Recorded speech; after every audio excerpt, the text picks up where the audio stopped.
qablahu. Assalamualaikum warahmatullahi wabarakatuh. Innal hamdalillah nahmaduhu wa nasta'inuhu wa na'udzubillahi min syururi anfusina wa min sayyiati a'malina may yahdihillahu fala mudilla lahu wa may yudhlil fala hadiyalah. Amma ba'du. Asyhadu an la ilaha illallah wa asyhadu anna Muhammadar Rasulullah la nabiyya ba'da wa la rasula ba'da. Amma ba'du. Puji syukur kehadirat Allah Subhanahu wa taala yang mana Ia telah melimpah curahkan rahmatnya sehingga kita bisa melakukan aktivitas seperti biasanya. Salawat beriringkan salam tak lupa kita limpah curahkan kepada junjungan Nabi besar kita, yakni Habibina wa Syafi'ina wa Maulana Muhammadin sallallahu alaihi wasallam. Baiklah, di sini kami dari kelompok 3 akan mempresentasikan makalah kami yang berjudul tentang clause. Dan materi pertama yang akan disampaikan oleh saya sendiri. Assalamualaikum warahmatullahi wabarakatuh. Nama saya Rofa Agniasari dari kelas E jurusan Hukum Ekonomi Syariah dengan NIM 20113193. Di sini saya akan menjelaskan tentang clause. Clause adalah kumpulan kata-kata yang termasuk di dalamnya ada subjek dan verb. Di dalam sebuah kalimat clause biasanya terdapat clause dan parse. Parse adalah yang digunakan untuk menjadi pelengkap sebuah clause dan untuk melanjutkan pemberitaan terhadap kalimat clause tersebut. Nah, di dalam bahasa Inggris ini terdapat 2 clause, yaitu independent clause dan dependent clause. Contoh independent clause adalah Daniel eats his breakfast every morning even when he's all ready to work. Artinya, Daniel sarapan setiap pagi walaupun saat dia sudah terlambat untuk pergi bekerja. Nah, di dalam kalimat ini, Daniel eats his breakfast every morning adalah independent clause yang sebenarnya bisa berdiri sendiri tanpa kalimat selanjutnya. Subjek dari kalimat itu adalah Daniel dan kata kerja kalimat itu adalah eats. Yang dimaksud dengan berdiri sendiri adalah kalimat itu sudah memiliki arti yang cukup jelas tanpa bantuan kalimat lain. Yang dimaksud berdiri sendiri adalah kalimat itu sudah mempunyai arti yang cukup jelas tanpa dari bantuan kalimat yang lainnya. Nah, yang kedua adalah dependent clause. Dependent clause adalah kalimat yang tidak dapat berdiri sendiri tanpa penjelasan dari kalimat yang lain atau tanpa menggunakan parse. Dia tidak bisa menjadi sebuah kalimat tanpa menggunakan parse. Nah, di dalam kalimat ini nih contohnya adalah even when he's already late to work and adalah dependent clause yang tidak dapat berdiri sendiri karena tanpa kalimat penjelasan sebelumnya, kalimat ini tidak memiliki arti yang jelas dan tujuannya pun menjadi rancu. Even when her mother in activist, she still needs to give her ID to principal. Artinya, to the principal, artinya walaupun ibunya adalah seorang aktivis, dia tetap harus menyerahkan ID-nya kepada kepala sekolah. Nah, di dalam kalimat ini, even when her mother in activist adalah dependent clause yang tidak dapat berdiri sendiri dan membutuhkan kalimat selanjutnya agar fungsi dan tujuan kalimatnya menjadi jelas. Cukup sekian presentasi dari saya, kekurangannya mohon dimaafkan. Wassalamualaikum warahmatullahi wabarakatuh.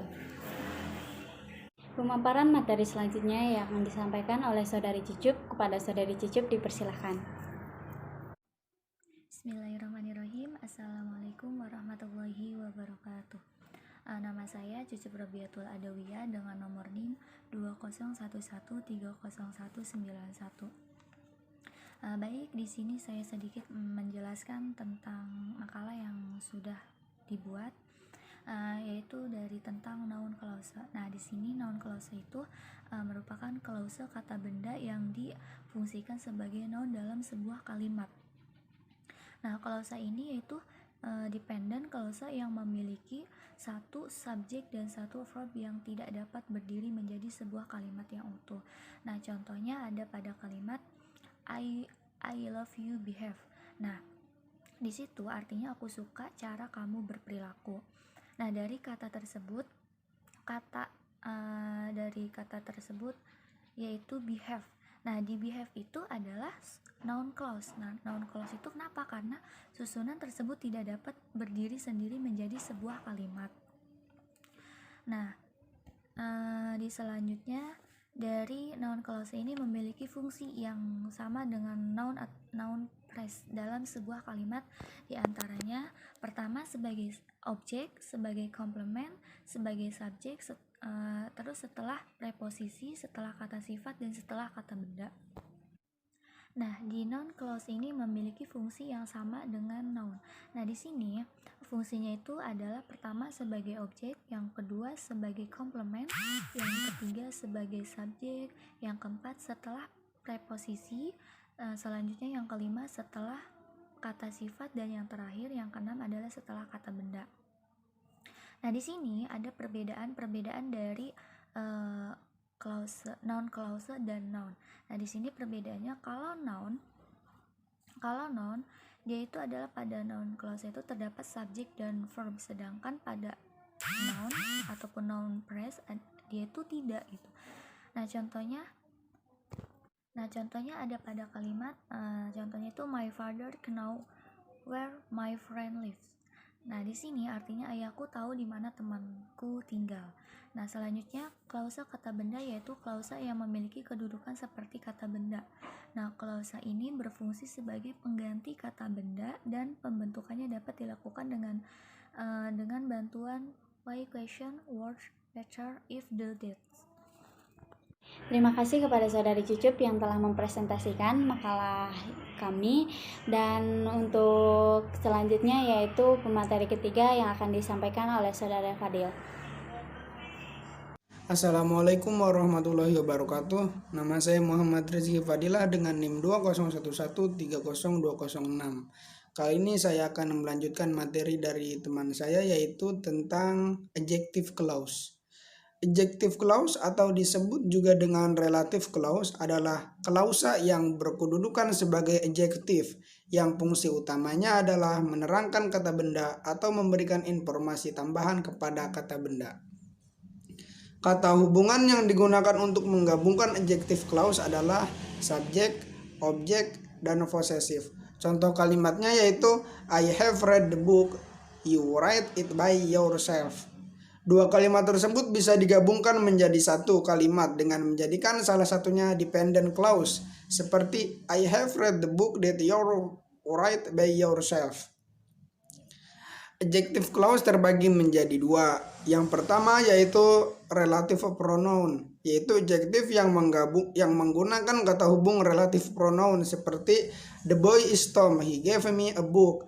The boy who gave me a book is Tom. Yang kedua yaitu relative adverb, yaitu adjective clause dengan memakai kata hubung relative adverb, seperti today is the day I was born in Pandeglang. Today is the day when I was born in Pandeglang. Terima kasih, mungkin itu saja yang dapat saya sampaikan, kurang lebihnya mohon maaf. Wassalamualaikum warahmatullahi wabarakatuh. Terima kasih kepada Saudara Fadil yang telah memaparkan materinya.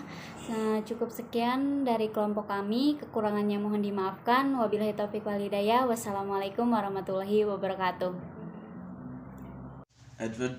Adverb clause merupakan dependent clause yang berfungsi sebagai adverb atau kata keterangan dan memberikan informasi tentang verb, kata kerja, adjektif, kata sifat, atau adverb yang berupa kata independen. Clause dengan kapasitasnya menjawab pertanyaan seperti how, bagaimana, when, kapan, where, di mana, dan what atau why, kapan. Jenis adverb clause-nya ada 5, yaitu clause of theme, clause of place, clause of manner, clause of reason, dan clause of condition.